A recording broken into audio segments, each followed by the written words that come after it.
Hai guys, apa kabar? Semoga kalian sehat dan sukses selalu dimanapun kalian berada. Teman-teman, Olimpiade Catur ke-44 di kategori wanita dimenangkan oleh Ukraina. Guys, ini hasil yang sangat mengejutkan.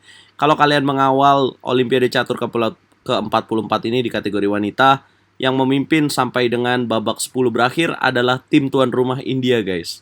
Tapi karena di babak terakhir tim India dikalahkan oleh tim Amerika Serikat, jadinya tim Ukraina keluar sebagai juara dengan mengalahkan tim Polandia di babak terakhir. Oh iya, tim Amerika Serikat di babak sebelumnya juga mengalahkan tim putri Indonesia ya guys.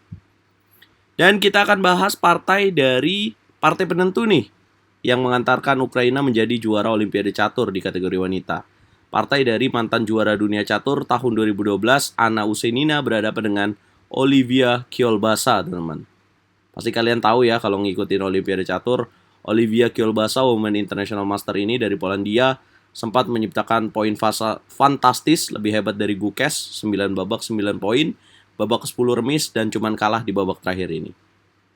Langsung kita bahas karena partainya menyajikan partai permainan akhir yang cukup ciamik, unggul satu pion doang, Anna Usenina bisa mengkonversi jadi sebuah kemenangan. Jangan lupa klik tombol subscribe dan nyalakan lonceng notifikasi. Juga jangan lupa untuk klik tombol like untuk dukung RL Chess. Anna Usenina memulai dengan langkah D4 dan dijawab D5, kemudian C4 dan dijawab E6, putih kuda C3 dan dijawab kuda F6. Ini merupakan gambit menteri ditolak atau bahasa Inggrisnya Queen Gambit Decline. Anna Usenina pion C makan D5, pion E makan D5, dan setelah pertukaran pion di petak D5, langkah yang bisa kalian pilih di langkah berikutnya adalah gajah ke petak G5 guys. Kemudian kuda ke petak F3 di langkah kedua dan gajah ke petak F4 di langkah ketiga. Nah, di sini Anna Usenina memilih gajah ke petak G5. Nah, apa respon terbaik untuk hitam merespon variasi pertukaran posisional lain ini? Yang pertama adalah dengan memainkan gajah ke petak E7, yang kedua C6, dan yang ketiga adalah kuda B ke petak D7. Olivia Kiolbasa merespon dengan C6. Kemudian putih lanjutkan dengan E3, hitam H6, putih gajah H4, hitam gajah D7. Nah, ini ide dari putih ya, gajah ke petak D3, rokade pendek, kemudian kuda GE2, benteng E8, rokade pendek, kuda B D7, F3, dan B5. Nah, biasanya putih dengan sistem ini, dengan bermain Queen Gambit Decline, dan merespon apa yang dimainkan oleh hitam, dia akan mendobrak dari petak center guys, atau dia akan menarik gajah ke petak F2 dan baru mendobrak dari petak center, atau menteri C2, benteng C1, atau gajah B1, kemudian menteri D3. Banyak ya pilihannya, ya itulah semuanya yang harus kalian ketahui untuk bisa jadi pemain catur yang bagus guys. Setelah B5, putih gajah F2, hitam A5, putih benteng C1, hitam gajah A6, putih kuda ke petak G3 dengan ide masuk ke petak F5, direspon dengan gajah F8. Kemudian mendorong E4, pion D makan E4, pion F makan E4. Hitunglah berapa banyak perwira yang menjaga pion E4 ini ya teman-teman. Kemudian Olivia Kiolbasa merespon dengan B4, kuda ke petak A4, dan gajah makan D3, menteri makan gajah D3, kuda ke petak G4. Nah, setelah langkah kuda G4 ini merupakan sebuah kesalahan yang dilakukan oleh Olivia. Mengapa? Karena setelah ini, menteri ke petak F3 ini berbahaya ya.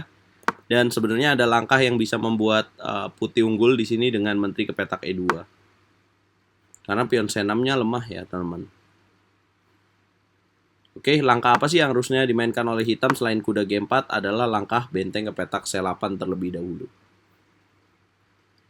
Hitam kuda G4, putih menteri F3, menteri ke petak H4, ancam mat makan pion H2, kemudian H3, kuda makan gajah F2, benteng F2, menteri ke petak F6, kemudian menteri makan menteri, kuda makan menteri, dan E5. Kuda ke petak D5, benteng mengambil keuntungan dengan makan pion C6.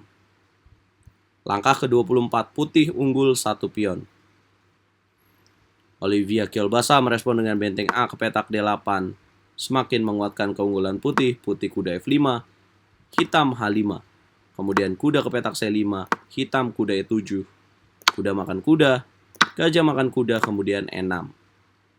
Yap, pion F makan E6, kuda makan E6, benteng ke petak D7. Kemudian putih benteng F5 mengancam pion A5 dan H5. hitam gajah D6, putih kuda C5. Gajah makan kuda, benteng F makan C5, hitam H4. Nah, putih bisa memakan pion A5, tapi setelah setup H4 mengerikan ya ancaman backrank-nya. Maka di sini putih menyederhanakan terlebih dahulu dengan benteng C8.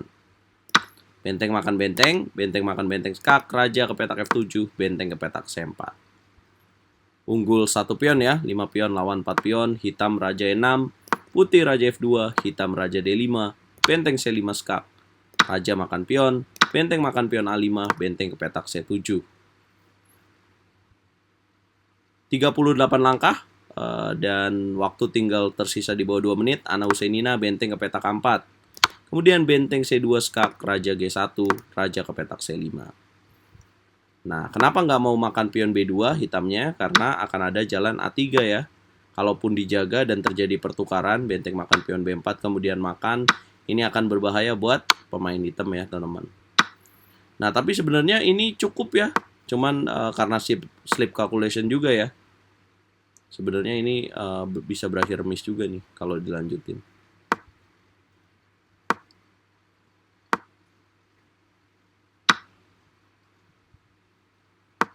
Bisa ke sini nih.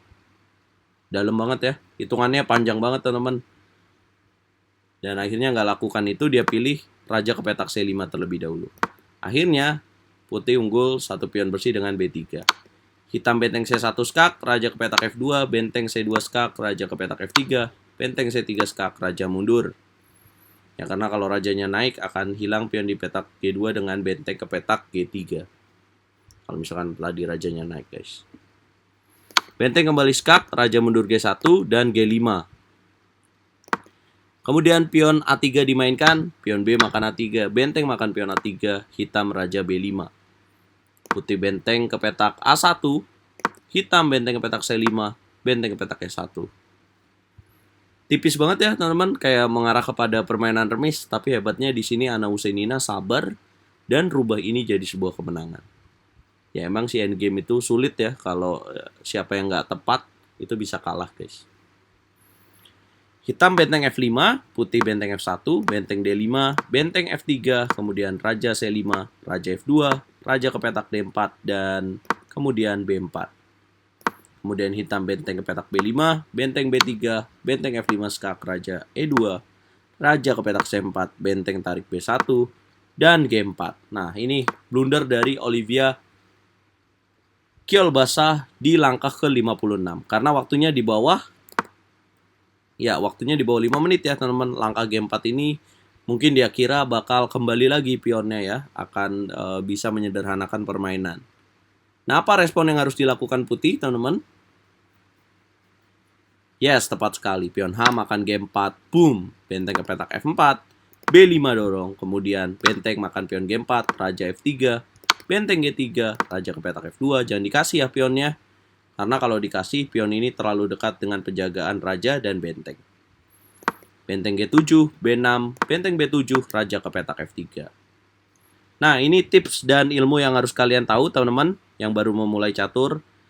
Kalau misalkan benteng di belakang pion, ini lebih kuat secara gangguan, secara damage. Ini berbeda kalau misalkan benteng kalian berada di depan pion, guys. Jadi, kalau misalkan benteng di belakang pion ini lebih super power. Hitam raja D5, kemudian raja G4, raja E5, raja makan pion H4, langkah ke-64, putih unggul 2 pion. Hitam Olivia raja F5, kemudian G4 skak, raja G6, benteng B5, raja F6, G5 skak, raja G6. Ya, udah unggul 2 pion, lebih gampang lagi buat putih ya. Raja G4, raja G7, raja F5, raja F7, raja E4. Olivia Kyolbasa menyerah di langkah ke-70. Sebenarnya partainya mengarah kepada permainan remis ya, cuman ya blunder di langkah game 4 ya, itu membuat Olivia Kyolbasa menyerah di sini guys. Dan ya akhirnya Ukraina luar biasa walaupun negaranya sedang konflik tapi bisa keluar sebagai juara di Olimpiade Catur di kategori wanita. Aku sih nggak bisa ngomong ya, tapi ini membuktikan kelas mereka memang mereka selalu mengorbitkan para pecatur terbaik di dunia ya guys. Apalagi di kategori wanita di tim ini tuh diisi oleh Maria Muzicuk, kemudian Ana Muzicuk sister tuh kuat banget di kategori wanita, kemudian Ana Usenina ini kuat banget guys. Bagaimana komentar kalian? Kita ngobrol di kolom komentar. Jadi, kalau kalian mau tahu siapa pemenang papan terbaiknya, ada ya di YouTube Short dan aku bagikan juga di video awal guys. Jangan lupa dukung RL Chess. Terima kasih sudah menyentuh 24.000 subscriber. Kalau kalian nggak mau ketinggalan berita terupdate dari dunia percaturan, jangan lupa untuk subscribe dan nyalakan lonceng notifikasi dan ikutin sosial media dari Instagram RL Chess yaitu Rurep26. Ya, Timnas Catur Indonesia, tim putra finish di peringkat 34, sementara tim putri finish di peringkat 24. Lebih baik dari unggulan mereka ya, urutan awal mereka di Olimpiade Catur 2022 ini. Timnas putra awalnya itu unggulan ke-46, finish ke-34, artinya perbaiki peringkat. Kemudian timnas putri awalnya 32, finish di 24 itu baik juga guys. Karena targetnya kalau yang aku baca di berita sih perbaiki peringkat aja. Catur yes, Indonesia, jaya bosku.